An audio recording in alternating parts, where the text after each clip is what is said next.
¿De joven a qué te dedicabas?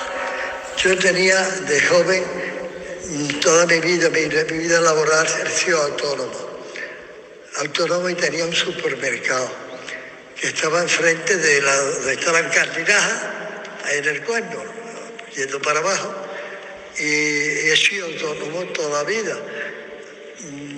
Como he tenido muchas inquietudes sobre la arqueología y el pasado del pueblo, he llegado a publicar muchos libros y algunos referentes a la historia, a la prehistoria de aquí. Y entonces he ido recopilándolo todo y procurando darle conocimiento a todas las generaciones posteriores a que lo conozcan. Porque eso es lo interesante, llegar a conocer nuestro pasado, como todos los pueblos y las ciudades y las naciones hacen alarde de su historia. Nosotros tenemos aquí base suficiente para tener un pasado digno. ¿Y qué era lo que más te gustaba a ti de la mina? Lo que más me gustaba, bueno, hay dos partes. Te hablo de la parte más antigua, que es la prehistoria, la parte romana, que hace 2000 años. Y después lo que yo he vivido, que lo he vivido por mi edad, las explotaciones mineras, de MZA, las minas de carbón, las minas de carbón que abastecían, alimentaban las máquinas de ferrocarril, se alimentaba con el carbón de MZA, que era la empresa, con el carbón sacado de estas minas. Y me gustaba de las minas que en tiempo, te hago de la posguerra, después de la guerra civil, aquí había cosas que en otros lugares de España no la había. Había escasez después de una guerra. ¿Qué pasa? Que teníamos 3 casinos, teníamos unos escoromatos donde nos abastecíamos. Esto es parte del escoromato. Esto es la carnicería. Y por aquí el despacho estaba por allí. Y aquí entraban las vacas y la sacrificaban y las carnes se despachaban por allí. Y el vino, había un depósito que también se despachaba por ahí. Esto es las dos partes estas. Después más allá, donde está lo de Antonio Luñá, era la panadería. Allí donde está el geriátrico, allí había despacho de zapatos, de garbanzos, ya más extenso, el aceite y todo. Cuéntanos un poco de cómo has podido hacer este museo tú solo. ¿Que cómo he podido? Sí. Pues esto es de mucha afición, sobre todo afición, y desinterés. O sea, yo he dado todo lo que tenía a mi alcance, económicamente y demás, por llegar, como el que le gusta el fútbol, que yo lo respeto, que le gusta el toro, los toros los respeto, y por ver una corrida, todo el pasado de Murba procuraba ponerme al día de lo que estaban sacando de las excavaciones, porque en el año 1956 fueron los arqueólogos, el Instituto Arqueológico Alemán, el que empezó a sacar las excavaciones, y salió a la luz y a los conocimientos infinidad de objetos y de partes cuando estuvieron aquí los romanos. Hay una cosa muy importante que nos vincula a ser un pueblo minero, que no ha sido de tradición agrícola siempre. Mulva era una población minera, tenía fundición del cobre, la calcopirita, la malaquita, y sacaban el bronce, hierro, algún oro y esto. 2000 años después, que estamos en la época actual, porque te estoy hablando del siglo I después de nuestra era. 2000 años después se da la paradoja de que hay también el pueblo que se formó aquí con las explotaciones del carbón, también se dedicaban a la mina como los romanos, pero la mina de carbón. Y esto es, además de ser Mulva, municipio Flavio Mulillense, fue el emperador Vespasiano de Roma le concedió ese don al municipio. Entonces, se da la circunstancia de que hay muy pocos municipios en toda la provincia de Hispania, que era España, que tuviese el título de municipio, que eso era una categoría que le favorecía sobre muchos débitos que pudiese tener los habitantes de Munigua, 2000 años después.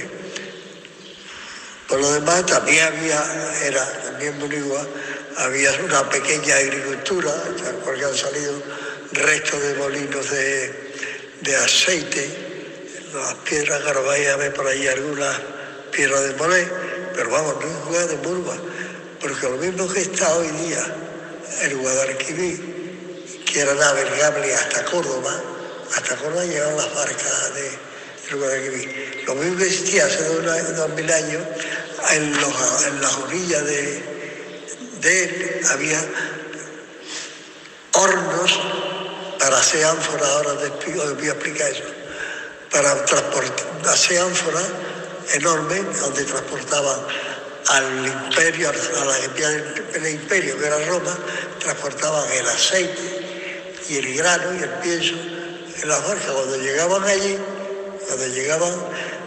vaciaban el producto, estoy hablando en Roma, que está en Italia, vaciaban el producto y en vez de devolver la ánfora para atrás, porque esto pertenecía a Roma, en vez de devolverla, la tiraban en el puerto de Ostia, se llama, tiraban las ánforas e hicieron un cerro que se llama Testaccio, por Tiesto, se llama actualmente.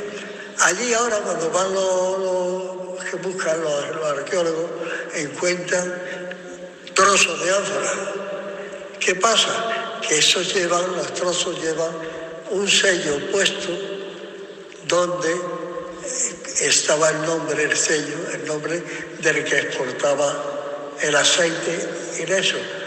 Y da la casualidad que ahora cuando están allí rebuscando, están apareciendo del Guadalquivir, ahora vaya allí a los mapas del Guadalquivir, están apareciendo nombres de la orilla de exportadores del producto de Hispania.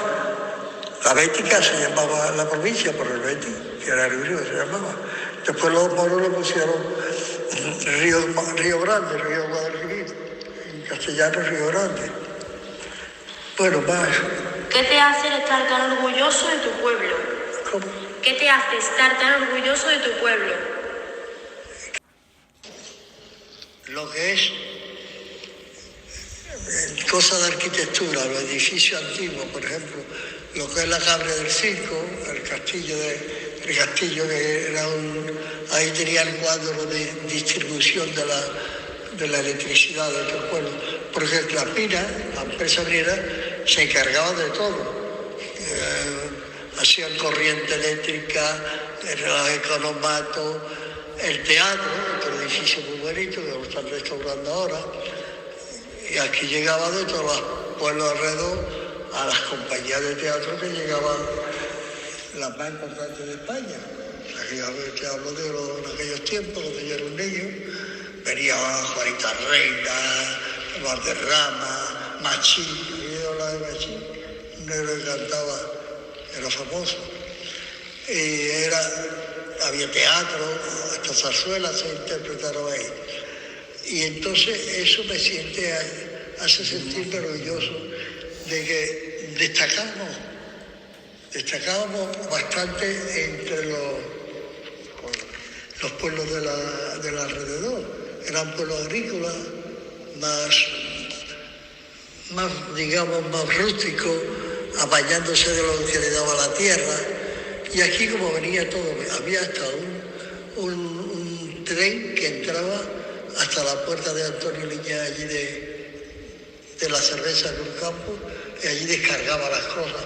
O sea que no había problema de ninguno. Y por lo demás, hay muchas cosas que me siento orgulloso. La educación que recibimos era un poquito más destacada que la de los pueblos vecinos. Ahora está más igualado todo, porque sí, hay institutos que tienen de todo, pero en nuestros tiempos hemos vivido de otra forma. Y nos destacábamos de los pueblos de la comarca. Y de Burgos también tengo que deciros que además de dedicarse a la mineralogía, se dedicaban, tenían sus pequeños molinos de aceite, de todo, y también era un centro administrativo religioso. Ya lo sabe que el santuario que tiene arriba del todo, que va subido en terraza, en forma de terraza, existe el templo de Podium, la edícula de Mercurio, que es aquella que está pintada allí en este cuadro.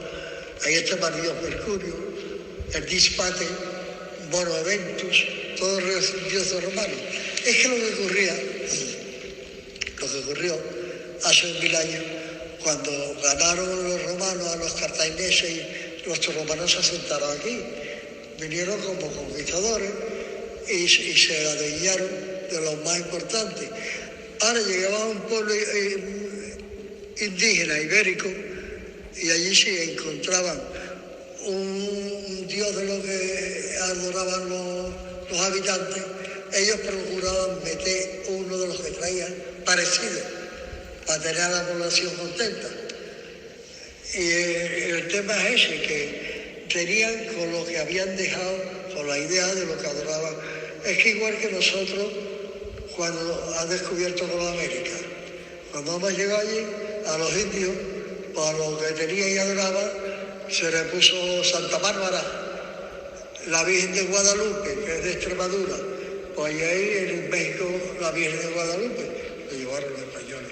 Pues igual ocurrió con los romanos aquí, cuando llegaron, ellos metían lo que adoraban, que era su santidad para ellos. Para eso. El ser humano siempre está interesado en tener algo al que acudir en momentos de necesidad, al que adorar. Porque si lo ves, hay 20.000 romerías en España y siempre la mía es la mejor. Y después se olvida, pasando el día de la fiesta se olvida. Los humanos somos así. Y por último, ¿nos puedes contar algo sobre tu investigación de las huellas de dinosaurios en el Tamojoso? Ahí en la ribera, ahí le saqué una foto a las que hay en la ribera. Saqué un cuadrito último. Esas las salieron de la ribera, esas están ahí, grabadas en la piedra. Cuando vais a la ribera y pasáis el puente que va al campo de fútbol, tira pasando el puente a la izquierda, donde hay un chiriquito que no hay nada ahora allí, pasa una repercita ahí sobre la piedra y en la piedra que queda están grabadas aquellas. Esa traje yo una paleontóloga para que la analizara y me dijo que eran más o menos. Y después se ha localizado, que me avisó uno, en el Tamojoso, está haciendo el camping, te pasas, tú sabes dónde estaba la rata madre, el regajo ese que sale, que va al Parroso, lo pasa y sigue para arriba, para el curso del arroyo Parroso, y a la derecha ya verás el Pedro otra. Es curioso. Y después existe una cosa muy curiosa, que esto ha sido el mar de Tetis, era fondo del mar. El continente estaba más unido, se despegaron las placas tectónicas, ya lo habréis estudiado vosotros. Bueno, pues aquí esto era el fondo del mar, porque tú vas al campo y te encuentras una almeja en un caracol. Y coño, ¿y esto qué hace aquí? Si aquí no hay agua.